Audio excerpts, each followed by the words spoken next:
As if the ocean wasn't scary enough with the gangs of Spinosaurus and multiple Mosasaurus lurking about, sharp-eyed viewers and careful listeners of the latest outing in the Jurassic saga saw a clear indicator another massive apex predator is back from the dead. On this episode of Gojicenter, we dive into the depths to see why this giant shark might have been brought back, who might have done it, and who could have unleashed it into the modern ocean.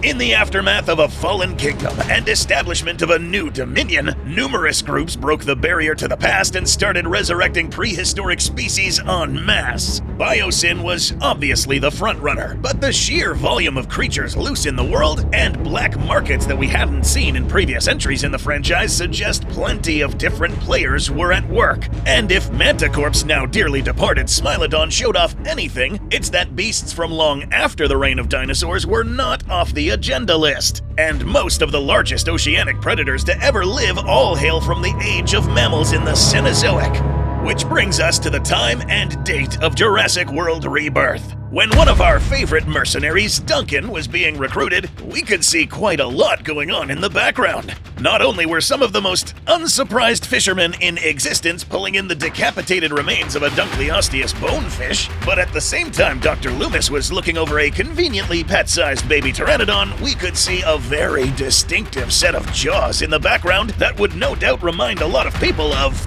well, the movie Jaws. And while it might initially look like an oversized set of a great white's grill, the thick shape of the teeth, front and back, with a unique curve on the back half with a flat forward face, clearly shows these jaws belong to a lineage of sharks that shouldn't be swimming the oceans or scourging the Brodies anymore. Otodontidae were a whole family of robust toothed predators that roamed the seas from 65 million years ago until about just 3 million years ago, often being the chief apex predators of the ocean directly after the end of the Cretaceous period. And while several species in this family achieved gigantic sizes, there is one that eclipses all the rest, and is easily one of the most iconic oceanic predators of all time. There is little doubt the jaws behind Duncan belonged to none other than Otodus Megalodon. And given this isn't exactly a museum where they're sitting, as well as the look and condition of those jaws, this does not look like a fossil. In the movie, Duncan's dialogue with Krebs revealed the chilling reality of the state of the modern ocean. While he was introducing the man in charge of team security, Krebs questioned the need for this. Duncan's response? To avoid ending up in one of these, referring to the jaws behind Krebs. Oh, and the follow-up phrase, a live one. That's right, ladies and gents. And this is where the rest of this episode will now take off. So, assuming this effort by the prop department isn't the product of an actual prop department in universe, this means at least one live Megalodon was swimming the seas until very recently. And unless we're going to joke we're just now finding out there's an off-screen crossover going on and Jason Statham killed that shark, this means somebody had the harebrained idea to bring the mightiest megatooth back from extinction. Who cloned it? Why did they do it? And how did that shark end up in the open ocean? Let's dive a little deeper to speculate on some of those answers. Until we find out more, we can't know for sure. So, disclaimer to all viewers, what follows is entirely speculation and extrapolation of what could have happened and why. So, who cloned the Meg? The answer to this question is perhaps one of the most mysterious of all. With InGen and Manticorp out of commission and Biosyn not likely in that kind of business anymore, it could have been any number of companies around the world that decided to put both hands on the idiot ball and recreate Megalodon. The Jurassic universe is largely like our own in terms of technology, with a few noticeable exceptions. One of them seems to be the capability of extracting and recreating prehistoric genomes from remains of otherwise completely unusable fossils. Everybody knows about the mosquito blood, but that probably wouldn't work in a lot of cases. Outside of maybe sucking the blood of a dead megalodon that got beached, there really wouldn't be any way for a mosquito to get a blood sample from this ferocious fish. However, there are other ways. After all, we have seen creatures like Dunkleosteus and Dimetrodon brought back, both of which predate most blood-sucking insects by a pretty wide margin. But we know other methods do exist.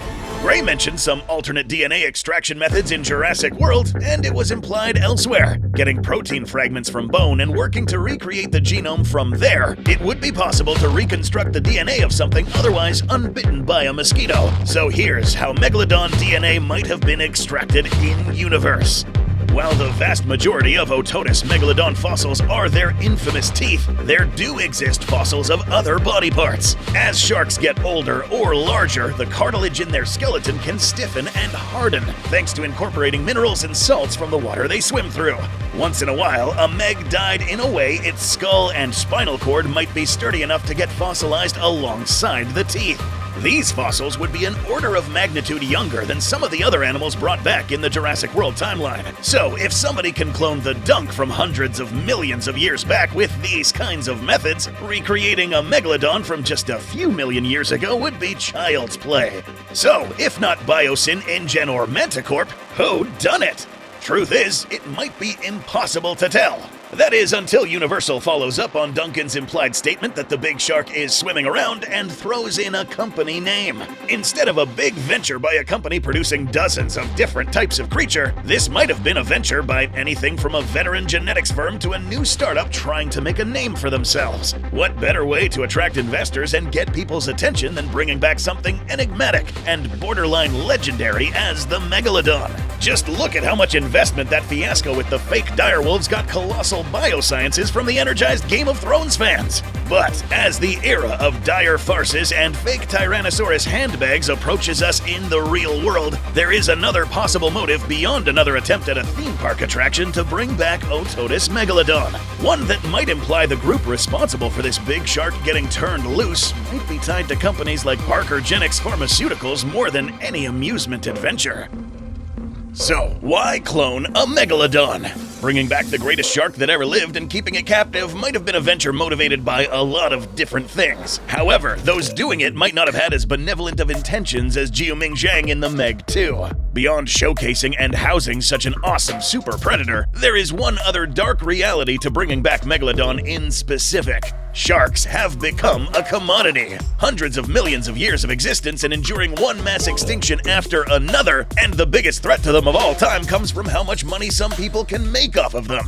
So shark meat, particularly those of large predatory species like tiger sharks, are usually bad tasting and high in mercury. But this doesn't stop it from being sometimes sold as expensive gourmet dishes catered to the ultra-rich, fancying themselves feasting on apex predators, often with 1 pound of exotic shark steak costing more than most people's monthly food budget. Shark fin soup is still a status symbol in numerous countries despite so many efforts against it.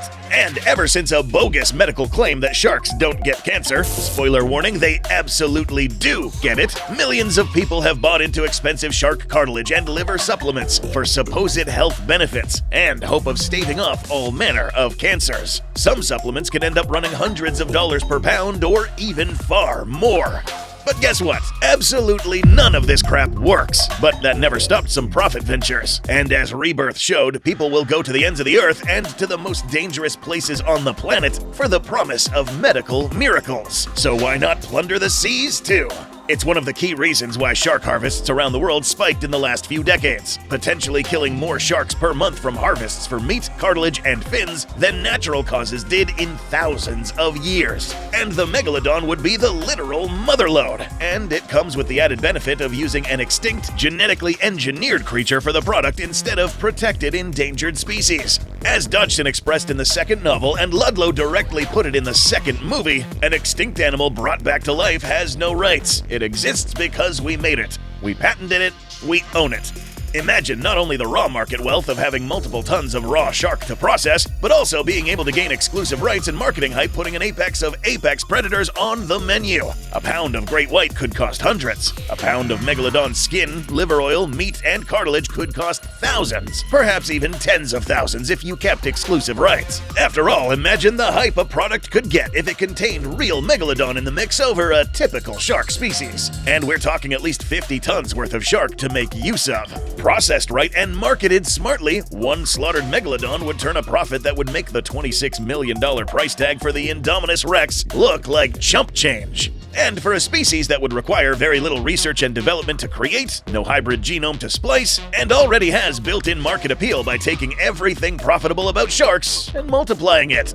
Megalodon, like most mackerel sharks such as great whites, would have been born live without an egg, which would make creation and recreation difficult at first. However, unless Jurassic World was getting its mosasaur meals financed by a psychopath feeding the lizard endangered great whites they caught in the wild, it seems the technique to clone mackerel sharks already exists in the 2010s. Considering great whites also take decades to mature, the know-how to make them grow much faster was probably also used. And with the technology and information let out into the wider world, these techniques could be refitted to clone and recreate the Meg. Otherwise, they might be left waiting even longer for the product. A 2025 study by Dr. Shimada and others indicated Ototus Megalodon would take potentially even longer to reach adult size than great whites. From there, whatever company responsible for this venture would probably keep it in a saltwater enclosure and would bulk feed their sharks massive amounts of low-quality meat from whatever suppliers they could get so it could put on the pounds quickly.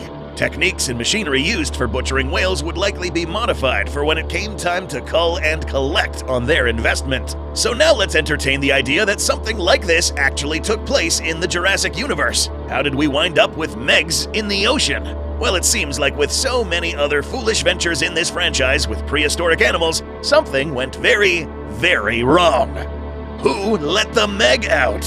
If a world-class theme park with the benefit of hindsight from Hammond's Park, thousands of staff, an isolated environment, and years of experience could still go haywire in a single day, what chance did others have? And also, what are the chances that an unscrupulous company recreating species to butcher and make money from desperate cancer victims and the Ultra 1% be the types to have better security? In this hypothetical scenario, the group responsible for the Meg farm would have probably been cutting corners at every opportunity. They want that return on investment as fast as possible. Keeping just great white sharks in enclosed aquarium spaces is already effectively impossible. The reason you haven't seen Bruce in an aquarium is because great whites are used to roaming hundreds of miles and living in open water.